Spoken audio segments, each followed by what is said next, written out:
Cowboy Jim. Thank you. Hey, this is the last video for today. This is almost as hard as working, you know. It's kind of interesting. You take your heart and you look at it really long and hard and you realize, whoa, I don't always like looking at what I'm singing here. Anyways, I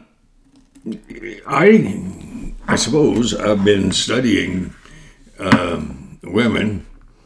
Well, sure a lot better than studying men anyways, I guarantee you that. Probably since puberty. And I have come to the place where I realize that there is a physicality about a lady. And there are two levels of beauty. One is on the outside, and one is on the inside. And the beauty that is on the inside is greater by far, because it will not show the wear and tear of the passing of time. If anything, the beauty on the inside of a lady actually becomes enhanced, as it should in all of us. Some of the things that I've noticed, I, for years, have been considered by some who didn't know how to cook, somewhat of an authority on how to cook ranch-type comfort foods. And so when it would come time to cook for 80 or 100 people in our little church that I used to attend in heaven for about 18 years, I was the go-to person who did the cooking, a lot of the most all the cooking, because I studied my mother, and she was a cook, and she taught all us children how to, in half an hour, prepare a full course meal, 7, 8, 10 people at the drop of a hat, out of whatever there was in hand in the fridge. And my mom, she always kept a good supply of food. I have studied people. I have studied the people who are always happy. And I have studied the people who are always sad. And the people who are always trying to help somebody, please somebody. I kind of fall into that, the help somebody department. And I noticed over the years that it is not your moral obligation to be the one who meets everyone's needs. And the reason for that is God did not design us to do that. He gave us, I say God, you can say whatever you want. You will never offend me. I mean, if you ever see how much pleasure I take in speaking with a Muslim who, by his very nature, is somewhat, shall we say, intolerant, and how I can just enjoy listening to someone else's perspective. So I'll mention God. It's the one that I believe in. That doesn't mean squat to you. You're an independent person. You have every right to think and say whatever you choose. And you will never hear me put you down. Never. Not ever. Not going to happen, children. So I have spent a lot of time studying the inside beauty of a lady, and also the inside horror of some ladies who have had a rough time. I remember an 85-year-old lady, long since I was 18. And so she has long since gone to be with the Lord. And she said to me, Jim, she said, I had asked her, I said, how you doing? She took care of me when I was young. Her name was Mrs. MAGUINESS. And she was married to a huge man. He was a hard man. And it is really interesting how one person will dominate another and take joy in the agony and the pain that they can inflict. And Mrs. MAGUINESS was, she was 4 foot tall. She might have been 50 inches tall. She was not tall. And she said she was crying, 80, she had to have been 85.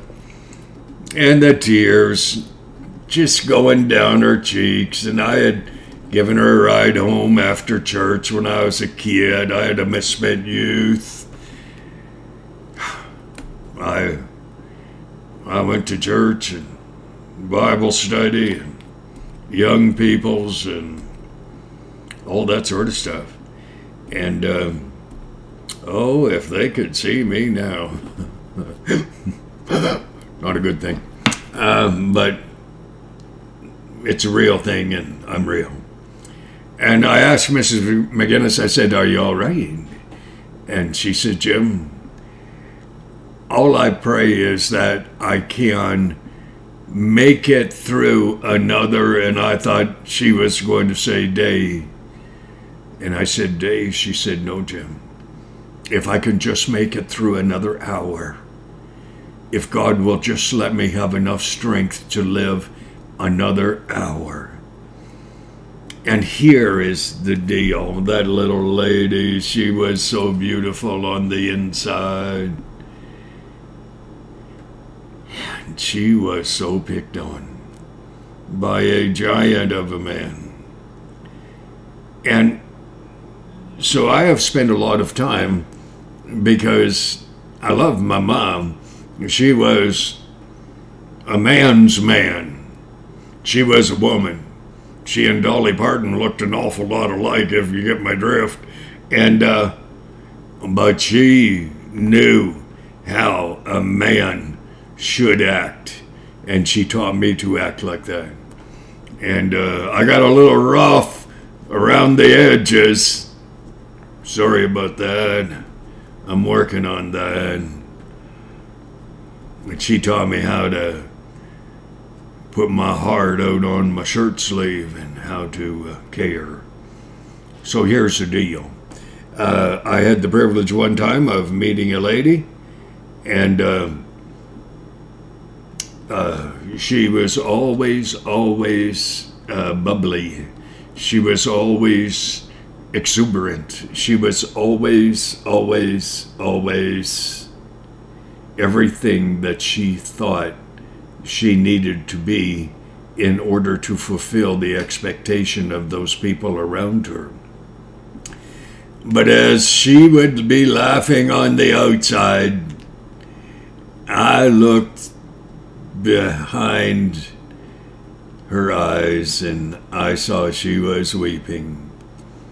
And so in a group setting,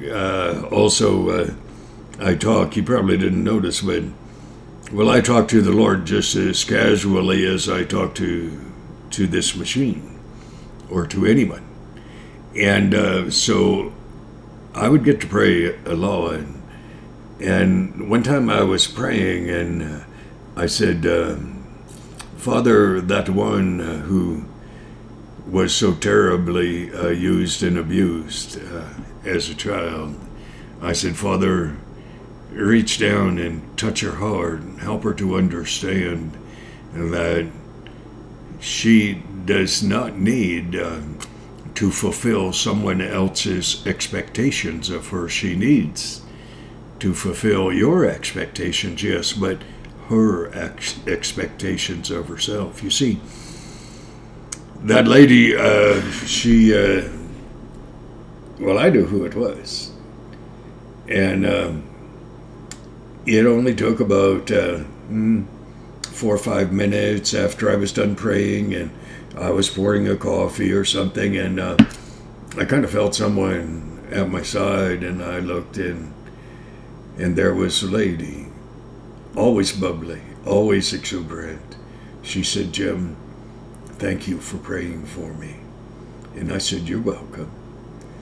And we didn't say anything else.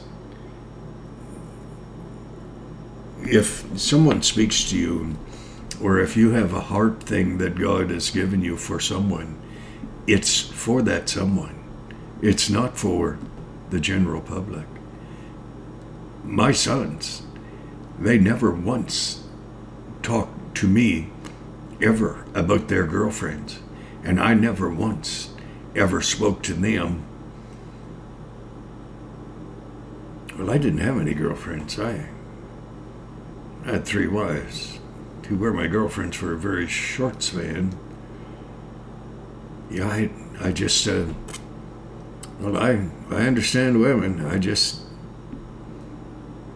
don't seem to know how to get along with them out amongst the English. Listen, you are living your life. Lady, you are living your life. It's your life. Don't you live your life trying to fulfill someone else's expectation of you. Expectations, plural, of you. God gave you breath. He gave you love, joy, peace. He gave you character. He gave you love. He gave you so much. And yes, there have been those who have tried to take it away. And sometimes they do a pretty good job. Sometimes it is as though you have been attacked by a pack of wolves and you do not know. You can get so worn down, worn out, hurt so many times that you don't know which way to turn, and also you don't even know who just hit you or who did what. You don't know. All you're doing is, as my wonderful Mrs. MAGUINESS, oh, Jim, I just pray that God will let me live and survive 1 more hour. And I'm telling you, a lot of people live like that. A lot of people are so inundated with pain and hurt. And it comes to the head at significant times of the year. Christmas is one of those times. Your birthday is one of those times.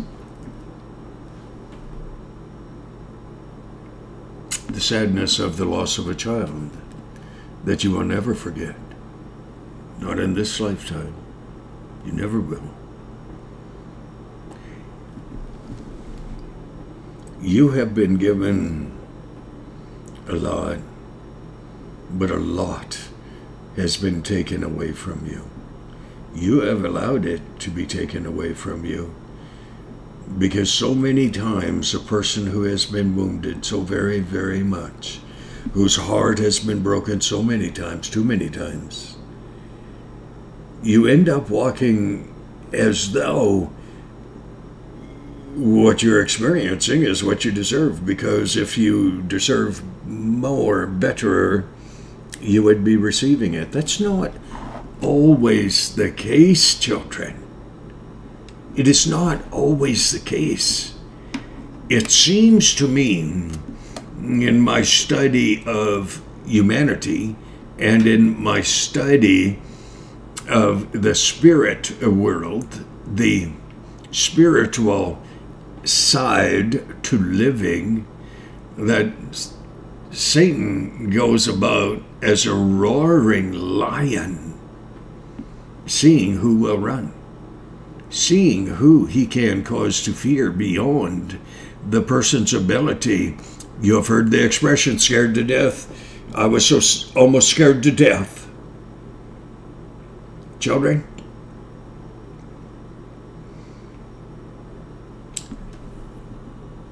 it's up to you. I am dedicating the next 2 weeks to every single opportunity that I can think of. Everything that I have seen from, I would like to say 65 years of studying my mom, my sister, the one in particular. She was my favorite. Oh, they're all my favorite now. But I am going to do everything in my power to give you a man's opinion, not male chauvinist. No way, children. I may walk across the floor in a situation, but not in this situation, because this is too important. This is your heart. This is my heart. This is life. And children, you may not understand it. This is life and this is death. Life, if you choose to get real in your heart, soul, spirit, mind, body, person. Death, if you live your life to fulfill someone else's expectations of you. Don't do it, don't do it, don't do it. It's your life. I believe God gave you that life. You can choose whatever you want. You won't hurt my feelings. I believe God gave you this gift of life, and He's allowed some dirty stuff to happen. But again, that goes back to freedom of choice. You can't have freedom of choice and have certain things you can't do. Mankind, evil, until they choose to believe in something bigger than themselves. So listen, cut this a little short. Listen, don't you get depressed, eh? Don't you get depressed. Work with me. Give me 2 weeks. It's less than that to Christmas. Well, it's just about that. Actually, 2 weeks will be Christmas Eve. Give me until Christmas Eve.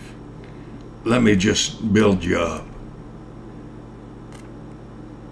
Sometimes you have to lay bare a wound in order to get the ointment into that wound so that healing can start. So, let's be honest. You individually, you collectively, yes. But let you and I see what my God can do to help you. Not be like me, no. But be that perfect you that is there. It's in your heart. We just have to take all the wounds, the scarring tissue that's you've suffered through, clean it up a bit. God bless you. God bless you.